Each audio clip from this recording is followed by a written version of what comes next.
Overall, the plot is so stupid. Woke, we are the world, silly casting. Terrible songs forced in for money, of course. I couldn't tell you how it ended. I walked out about an hour into it. Very sad, the rodeo scene. Half a star. Hey, what is up, people of the internet? Welcome back to another episode of Movies Good, Internet Bad, a celebration of cinema, and this time it's actually a movie review uploaded to the place, the internet, that hates it the most. I'm Cory, that's Shane. We felt it, we chased it, we watched Twisters. This is our review of it. There are going to be lots of spoilers. Go ahead and subscribe to the channel if you haven't already.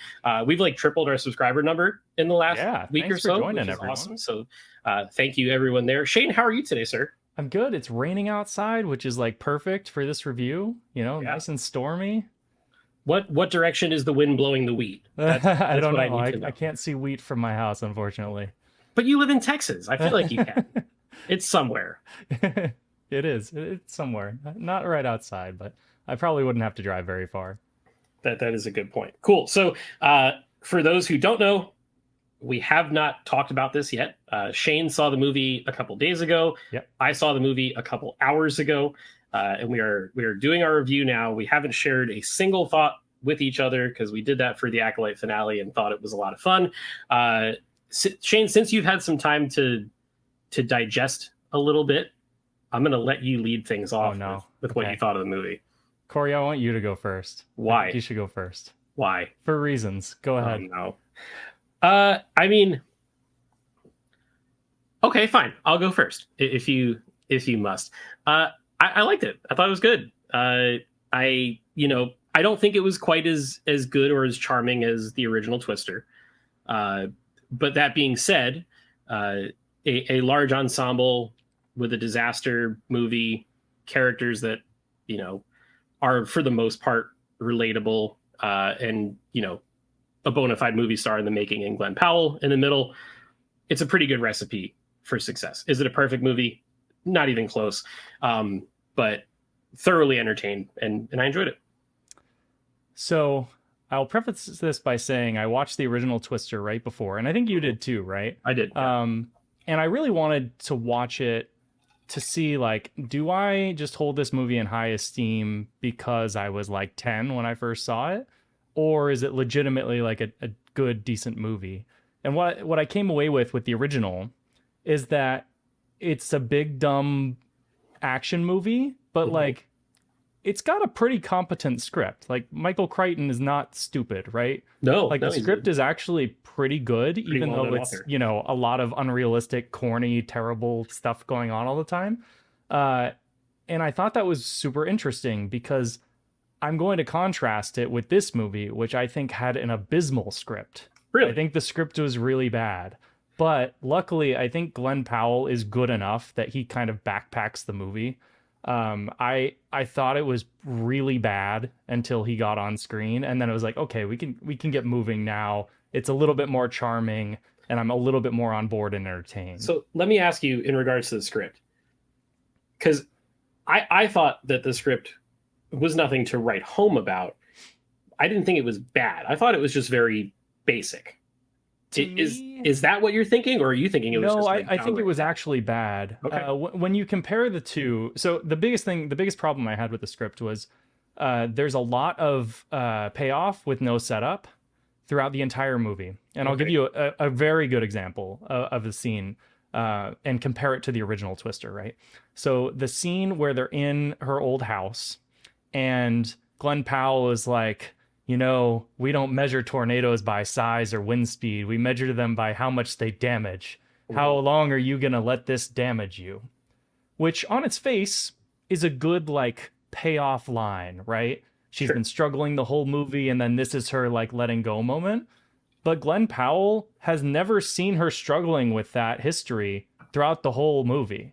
Every scene that they've been in together, she has not let on any sort of struggling or apprehension or anxiety. She's just chasing tornadoes with him. Sure. And he doesn't know anything about her. Right, exactly. Okay. So they don't have that connection for that to pay off. Compare that to the original Twister, where it's that scene where, Dorothy falls over and Helen Hunt is trying to scramble to get the things, and she's like, you haven't seen it hit that house or skip that house and this house and then come after you. And he's like, just look at what's right in front of you, me, Joe. And it's like, those are ex-lovers who know everything about each other. Sure. And he is admitting again that, he is still in love with her, right? Yeah. And at the same time, you've got his fiance listening to the whole thing. It's like, that's a really good moment. That's a set-up script moment, and it pays off. And comparing that to Twisters, it's just so much flatter. Do you think that line would have resonated more if it was Anthony Ramos's character saying it? Yes. Okay. Yes. So it's the wrong character. That I had that same thought, and the end of the movie. Spoilers, I guess.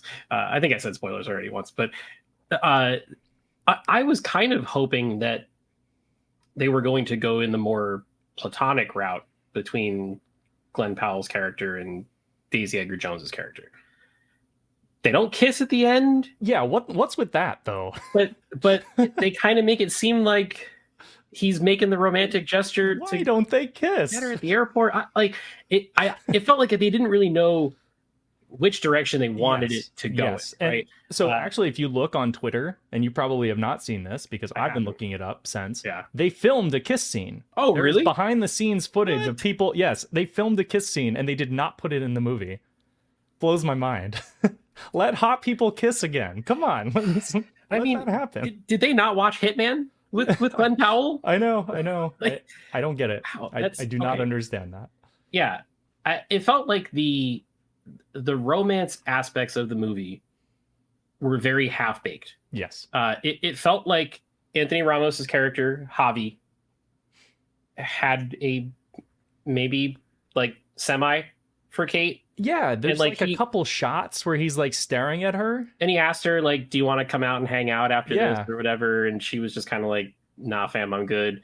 And then that was just kind of like it between the two of them. And then there's all this tension between her and Glenn Powell, but to Glenn Powell's credit, there's tension between him and everyone in the entire movie. Yes.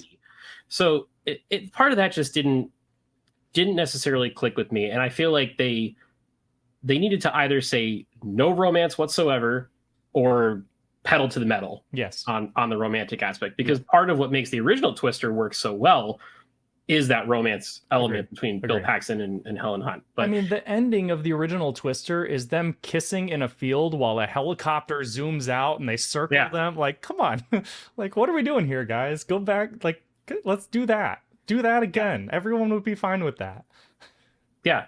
Interesting. The other thing that didn't 100% click for me, I guess if we're going to ride the negatives at the beginning of this one, the whole subplot where the storm company that Anthony Ramos and the new Superman, David Corenswet are, why did that have to be a thing? Why did they have to be like sort of secretly capitalist evil type? Like it didn't do anything for the story. I guess you need someone to sort of dislike. So David Corenswet's character and the guy who's buying up all the land from him or whatever, I guess that's the easy route to go there. But it could have just been, hey, we're storm chasers. We're competing to see who's going to get the storm, right? Yeah, that's all it needed to be. I think the way that I kind of thought about it was you could have cut out the middleman. And it's like if, for example, Anthony Ramos's team is rushing into these disaster sites to sell like the sensors, like, oh, this will never happen again because you'll have these expensive sensors, like snake oil salesmen or something. Like that, right? Exactly. And we didn't really get that. It was like he's buying the land, but like, why does he need them to figure out where the tornado damage is? It should be fairly obvious. Like, you should be able to get to the disaster site immediately anyways. It felt like this feels like a script that went through like 87 revisions and there's like pieces of a different script that are still sitting in there. Like, for example, they have Dorothy in the beginning of this movie for no reason at all, except, hey, it was in the first movie. And I think, so what I read was that originally this movie was going to be, Helen Hunt's daughter was the main character, and they were trying to get Helen Hunt back. And I think that those beats are still there, but they Yeah, removed that aspect of it because and just like kind she of goes home. reconfigured little bits of it. Yeah, she goes Yeah. home and like they introduce her mom, and like that would have been the perfect like Helen Hunt reveal, Mhm. but like it's not Helen Hunt. Yeah, And so it's more a tyranny, which is interesting because I don't think you've seen it, but the Iron Claw, the no, I've A24 not movie seen it. about the pro wrestling family, Is she the mom or something? she's the mom Oh, in of that, course. and it's like she enters the movie at the same part, and it's like it's just very strangely paralleled. Yes, She's doomed being children and their typecast into mom. the middle-aged mom role or Yes, whatever. But um, I I actually kind of dig the fact though that there weren't really any characters agree, from agree. the original. Yes, I am not a fan of leaning on the nostalgia too much to say, "Oh, come and see this movie because so and so's in it." You know, like agreed. I want the movie to stand on its own 2 feet and prop up the movie stars that are in it today. Right. That being said, there were some fun little nods to the original Twister. Hmm. Like they had 4 trucks, and there was Wizard, Lion, uh, Yeah, yeah. Doesn't whatever the matter, other but Wizard of Oz yes. characters are. I Yes. saw the Wicked trailer before it, and I saw the Sinbad. entire movie again. Um, but yeah, that kind of stuff was cool. Yeah, Glenn Powell drives a bright red Dodge Ram truck, yeah, which is just like Bill Paxton's character in the yeah. original Twister. Those kind of things were fine. Uh, I don't know. I feel like Dorothy was kind of like Luke Skywalker's lightsaber. Yeah. Like, how did it get into their hands? It's And then a time for another Lupita story. Nyong'o shows up as a CGI character and says it's a good story for another day or Yeah, something like that. So what worked for you? Glenn Powell. Well, yeah, That's go really, on. That's really. Oh, and the guy at the end, he's a comedian. I can't remember his name, but Paul the Scheer? guy. Sorry. Paul Scheer. Yes. Yeah. Where he's like, move the car. That was. He is the epitome of like that meme where it's the bar graph and it says time in club and it's very small. It says impact in club and it's very large. That is Paul Scheer in this movie. I Dude. laughed so hard at that. Absolute perfect encapsulation of the person that works arrivals and departures at the airport. Yes.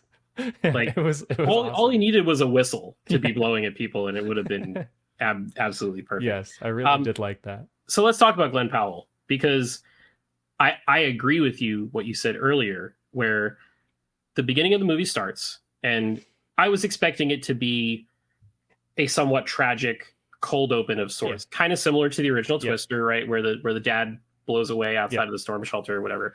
And they do that, and they triple down on it. That was vicious, man. Three people die in the beginning.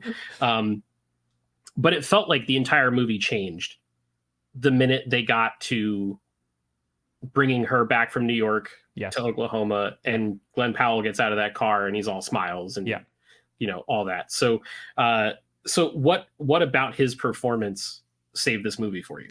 I mean, he's just like a movie star. Like, and it's kind of interesting comparing the two because I don't feel like Bill Paxton, Helen Hunt are movie stars. They're great. Like, I love them, but like the original movie was not kind of this movie star led movie. It was like a bunch of, B tier actors that worked really, really well together. And I guess you could say Philip Seymour Hoffman became A tier, but at that time he was not, right?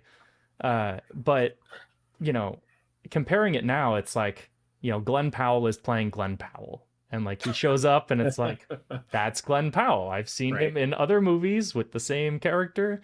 But he's just super fun to watch on the screen. Yeah. There's not much more you can say about it. There's very few people that just like can carry themselves the way he carries himself. It's just very unique. Yeah. We were driving home, and I said to my lady, I was like, the moral of this story here is that if your significant other, who you're madly in love with, dies in a tragic accident, and then 5 years later, Glenn Powell takes a liking to you, Yes. everything's going to be fine. Yes. And you've got nothing to worry about in the entire universe. Yeah, it was like that why even have her have an ex-boyfriend if like he's not really going to be a part of the story? Like that ex-boyfriend character was just there as like I guess trauma bait, but then like she never talks about him again. Yeah. It's interesting because like if they're going to go the romance route between her and Glenn Powell's character, you'd figure that she would open up a little bit about that stuff, especially when they're down in the basement. Yeah. Like she's hesitant because, oh, I'm still not over what happened. Nope, none of that. It's Glenn Powell. She's in, 100% in, She's right like, away. Let's go, baby. Which, who wouldn't, right? Who wouldn't be? He said, Hangman is here. Let's do it. Cool. So story-wise, that kind of covers most of the film. I want to talk about technical merits, though. Yeah. And let's start with direction, because Lee Isaac Chung directed this movie, broke out on the scene for Minari, which was nominated for a handful of Oscars. Then famously did your favorite episode of The Mandalorian, which is the one that was, for some strange reason, compared to an Alfred Hitchcock film. Yeah. And now he's come out and he's done this as a big blockbuster to follow that up.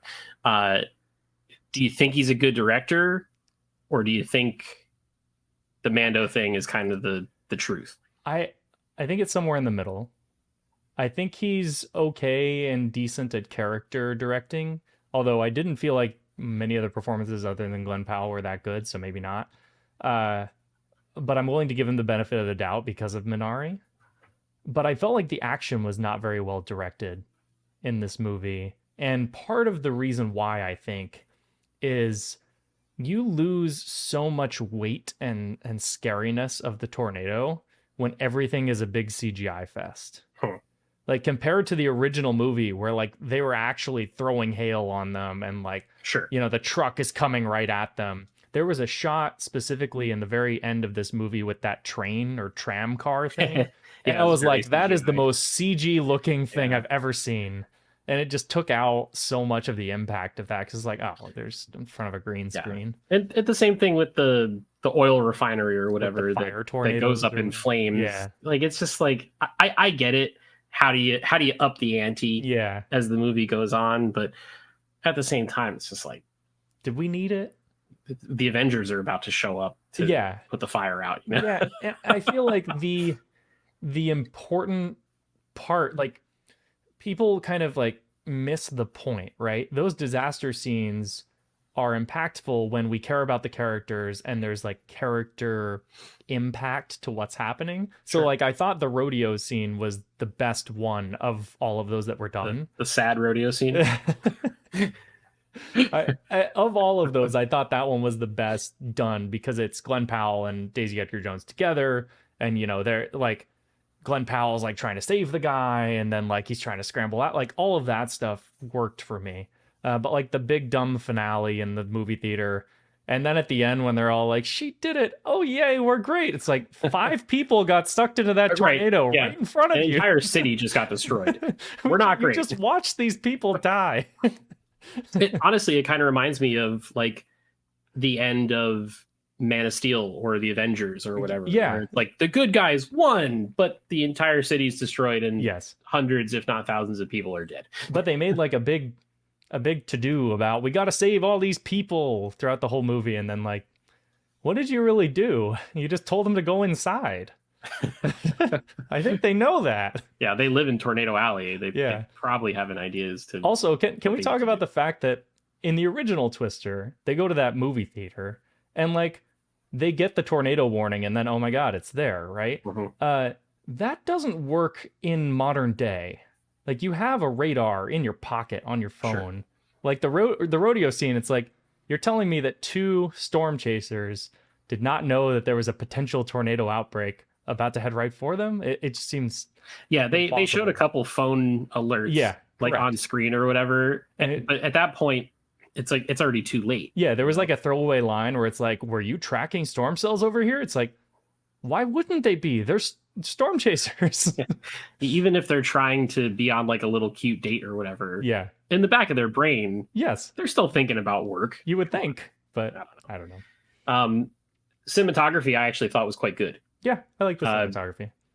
It was shot by Dan Mindel, who is J.J. Abrams' main cinematographer. He shot the new Star Wars movies with J.J. I noticed a lot of similar camera moves. Yeah. A lot of real like it looked wide like a J.J. sweeping movie in some aspects. I love that they shot it on 35 millimeter. Yep. I thought like the minute the first frame came on, I was like, there's that beautiful film grain Yep. that I like to see. They You even know, shoot like on film in the story. She has like a film camera. yeah, which also made me laugh because it reminded me a lot of the opening of Civil War Yeah. because Yeah. Kaylee Spaney's character Yep. shoots on like a little Yep. Canon or Nikon film camera or whatever too. So, She should have been the lead of this movie. That would have been great. well, she's busy Yeah. in Alien Yep. coming out next month. So, but yeah, I don't know. I think for the most part, I was happy to see it. I saw it in a Dolby Cinema, which I had a very nice back and butt massage from I'm all sure. the low frequency effects that were in there. Was worth the ticket, was worth seeing on a big screen. Yeah, I agree. I think, and apparently a lot of other people agreed. Yeah, Because projections were, I think, in the $50 to $55 million range domestically. It came out of the gate and did over 80 million this weekend, which really does kind of make you wonder, though, like why some movies this year haven't succeeded, and then others like this have. Yeah. But you know, either way, between Inside Out, Long Legs is performing extremely well at the box office for what it is. Twisters did really well, and Deadpool Wolverine comes out next week, and it's just gonna crush. I feel like theater chains are kind of like breathing a sigh of relief right now. Yeah, Deadpool's going to do really, really well. I mean, like everyone is hyping it up to be just a massive opening. Yeah, I think they're saying over 200 million domestically, Jeez, which crazy. is completely bonkers. But hey, the cinemas need it, and I think between Despicable Me being in the mix, Twisters, Inside Out, Deadpool, all playing in the cinema at the same time, they should be pretty packed out. I saw Long Legs yesterday and Saturday afternoon showing, and it was like a full house. Wow, nice. So I was surprised because it's its second weekend. You know, it's not even a new film at this point.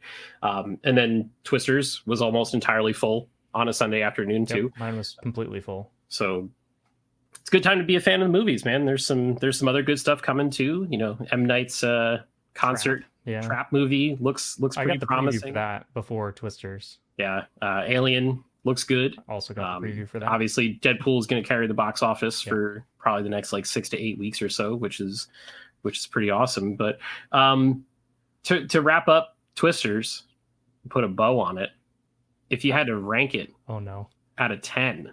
Oh gosh, I have a couple more things first. Can we? Oh, you got more. Okay, never mind. Okay, I have a couple of things that I want to point out that I thought were dumb.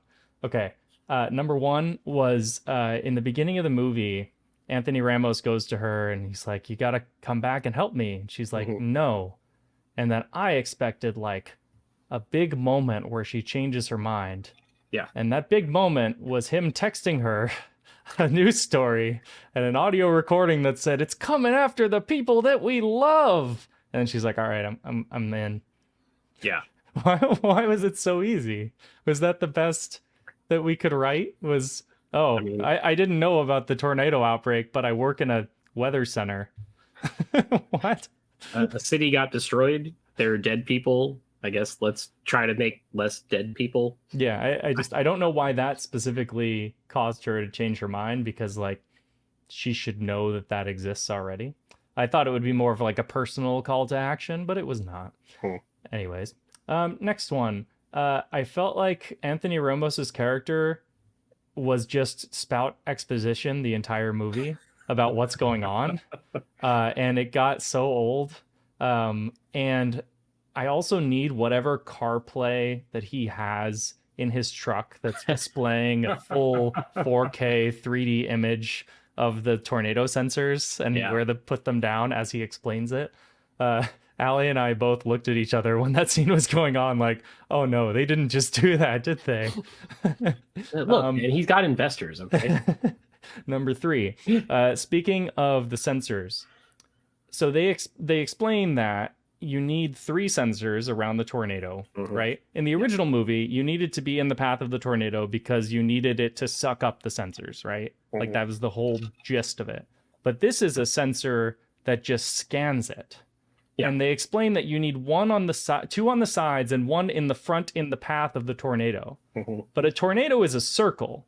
Why do you have to be in the path of the tornado to scan the tornado? Couldn't you like offset it just very slightly and just not be in harm's way? I mean, there's probably only one time that my real life job will have any impact on this podcast in any way, shape, or form. That's right. The company that I work for builds laser scanners for construction projects. That whole thing is total nonsense. Yeah.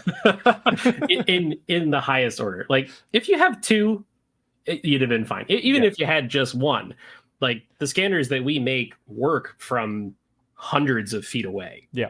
So when they were like, "We're too far," I was like, "No, you're not. It's a tornado, and it's just dude. like It's an LED panel. Like the prop is just a giant LED panel. Right. In theory, if they were actually doing a 3D scan of a tornado, it would be a laser that is imperceptible to the human eye. Yes. But it's a movie. It's movie magic. They have to show that it's doing something. Exactly. And get that. And you have to dumb things down for yes. general public and all my other thing was they make this big deal about like, no, we can't go help the town. We have to go get the sensor before it dies. Is there no hard drive on the sensor? When it dies, when it runs out of battery, do you just lose the information? Didn't the sensor like go up into the tornado? Yes, but like there's a huge conversation about how well, he's like, we have a GPS on it. We got to get there before it's not going to move. You know where it is. Like there's no rush. Maybe the sensors were using CrowdStrike. That's true. That's true. And they blue screen to death. It could be during the tornado. Okay, my last logical like eye roll quirk was the scene where they're helping out the town. I mean, first off, she was very adamant about going to help out the town, and she gets there and puts two things in a box, and that's the extent of the work that she did. And she drives off in the truck. It's like, well, you were the one that wanted to come here. Anyways, so then they do this little like morality thing where she's like, oh, you're selling the t-shirts, like you couldn't wait to get here to, you know, capitalize on these people. And then she's like leaving, and they bring her food, and she's like, oh, I don't need it, blah blah blah. And she's like, no, it's why we sell the t-shirts, so we can give out food. But they're selling the t-shirts to the people they're giving the food to. Yeah, so they're just selling them food. Doesn't make and giving sense. them a free t-shirt. But hey, it's got Glenn Powell's face on it. So, yes, it does. It does. I mean, if anything. So those are like my like where I'm willing to suspend disbelief to a certain degree, but like when, you know, that's where my like alarm bells go off, where it's like that doesn't make sense at all. And then the other thing I was just going to mention is I thought the soundtrack was kind of bad. So did you think the same thing? My buddy that we took to the movie, he goes, if there's one thing I really didn't like, there's too much country music. I mean, I get the country music aspect, but like it felt like it was trying to be too modern, because the original movie is like a, you know, adventure, like orchestral, blah blah blah, and then they're doing like this thing about like, you know, they've got rap music, country music, all of that stuff in here, and I thought it didn't fit. Yeah, all the flyovers with the country music in the background, kind of, this might be a deep cut for some folks, but it kind of reminded me of the beginning of the Radiator Springs Racers ride at California Adventure at Disneyland. A little bit. Where it's just like you're out on a little quaint joyride, and it's like bing, bang, bang, bang, bang, bang, bang, bang, bang. Yeah, and I get it that it's supposed to like play up the Oklahoma-ness of it all. There's even a guy wearing like an OU t-shirt and stuff, which is funny because Glenn Powell went to the University of Texas, by the way. So he is in enemy territory. Yeah. But he didn't finish. Actually, he said he's going to go back and finish. Which is funny because his co-lead in the movie didn't go back and finish her doctorate. Look at that. But Glenn Powell, being a real life hero, it's full circle, is going back to school and finishing his degree. All right. So now that you've gotten, I got it out. Well, folks, you've got your first dose of cranky Shane on this episode of the show. It's funny. Like I tried, like I was harsher on this than I was the Acolyte. I think. Which I did not expect. But I think it's just I had low expectations for the Acolyte, so like if it's like at any way passable, whatever. Whereas this, like the first one, is like a legitimately good movie. So I was hoping, especially because Glenn Powell has been in such good stuff, I was hoping that it would hit like kind of the same notes that Top Gun Maverick did for me. Yeah. And it didn't. Okay. So out of 10, what do you give it? Like a 6. Okay. I'll go with 6. Yeah. I put it on my letterboxd as a 7 because I 3.5. can't do a 6.5 Got it. because they don't do quarter stars or Yeah. You know what? I whatever. gave The Acolyte 6.5. So I'm gonna retroactively give The Acolyte a 6 and this a 6.5 because this is better than The Acolyte. Okay, that's fair. I can't say that this is worse than that. But still worth taking the trip to the cinema I think it's fun to see a like, big summer blockbuster on the big screen, right? I enjoyed it, and like, but I feel like Twisters is one of those movies that's like a classic, and I don't think that this one will be. This was just like a fun, turn your brain off for 2 hours kind of thing. Whereas that one, like, Sure. I still watch it however many years later, and it still hits. Yeah. No, I don't disagree. However, I do hope that this movie makes enough money that Universal Studios does another Twister ride because I know. I love the Twister ride they used to have, and now the ride there sucks. So at the Alamo Draft House, they actually, in their little pre-show reel, they actually were showing a bunch of footage from that ride and like the behind the scenes of how they made it and stuff like that. I was like, rest in peace. Yeah, whoever was putting together that pre-show is a real one. Dude, that ride had this little thing at the end where the floor would drop about 3 inches. Yeah. And 8-year-old me or 10-year-old me or however old I was when that ride came out didn't know that it was coming, and it scared the ever loving shit out of me. And it was great. I love it, and I hate the fact that it's a Jimmy Fallon ride now. Yeah, it's really bad now. Man, but hey, it was nice to be able to review a movie for once. I know. And not a television show. Yep. So I don't know if we're going to do this again anytime soon. I'll have Deadpool. Yeah. Are you seeing it this week? I'll find a way to see it. Okay, cool. Yeah. So that'll be the next big one. And then probably Alien after that. We might even get to see it together. I know. You might be in town. So yes, we should go try and see that one together. You can get the awful cinema experience that we have in Orlando that you're not used to in Texas. Yeah, I really I'm gonna miss Alamo Draft House for sure. Yeah. Our showtime today was 1:30, and the movie didn't start until almost 2:00. Oh, love that. Yeah, it was just terrific. I wonder All right. people aren't going to the movies anymore. Dude, I'm telling you, man, it's if you want to go to Dolby Cinema, at not a matinee screening, it's $22 a ticket plus fees. Concessions are expensive. The movies don't start on time.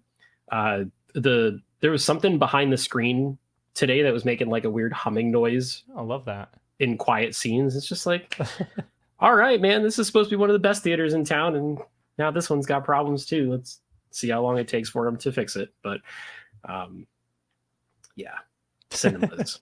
Ending on a very dour note. Yeah, so that's going to wrap things up for this episode, everyone. Hope you enjoyed it. Would love to hear your thoughts on Twisters. Did you feel it? Did you chase it? Did you sweat like Shane did when Glenn Powell walked through the rain with a white with the cowboy on hat and a little cowboy hat, and gave a little hello, my lady, little tip of the cap there. We'd love for you guys to subscribe to the channel, like this video if you liked it, click that notifications bell so you don't miss any future ones. We will be coming back with some new movie reviews, like we mentioned. Probably going to talk about Deadpool and the elephant in the room that is the Marvel Cinematic Universe that has been missing from cinemas for about the last year and change now. So stay tuned for all of those and so much more. And until next time, we'll see you guys in the next video.